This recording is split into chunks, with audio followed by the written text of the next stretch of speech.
गजपति जिला मोहना और रायगढ़ थाना अंचल होइतिबा डकायती मामलें 4 जन अभियुक्त को गिरफ्त करिछि मोहना पुलिस। सेमाने हेले रामगिरी थाना सुबलड़ा ग्रामर तीनाथ बड़मुंडी, गगन बड़मुंडी, गंजाम जिला करपड़ा ग्रामर अमियपाल और के नुआगाँ थाना अंतर्गत चकिटी पेंठर सीमांचल प्रधान। सेमानक ठारू 3टी एलईडी टीवी, गोटे कैमेरा, गोटे मोबाइल फोन जबत करिछि पुलिस।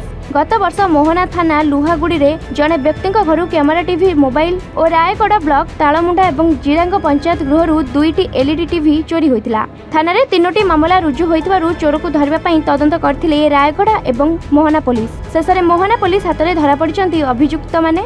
गिरफ पर अभियुक्त मानकु अन्य केउ घटना रे संपृक्ति थिबा नै अधिक तदंत चलिथिबा मोहना थाना अधिकारी बसंत कुमार सेठी कहिसन्ति। 2023 मसीहा डिसेम्बर 12 तारिख 24 तारिख आम गोटे लुहागुड़ी कार्य संवाद हाउस बैकिंग किसी अनोन पर्सन चोरी करते आम 4 जन को गिरफ्त करूँ। सिमिलरली आम रायगढ़ थाना 2टा ऑफिस भाई से 2टा एलईडी टीवी नहीं आम सीजर करूँ। से संपुक्त अच्छा त्रिनाथ बड़मुंडी, गगन बड़मुंडी, अमिय कुमार पाल, सीमांचल प्रधान और हेमंत मंडल एम चिकिटी ब्रह्मपुर रामपुर आस जगत समय आम केस नंबर 228 गोटे कैमेरा, गोटे टीवी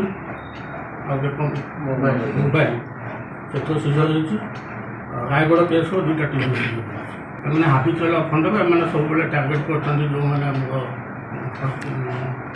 घर किसी दिन बंद कर टार्गेट करते ऑफिस वेरिफिकेशन चलती।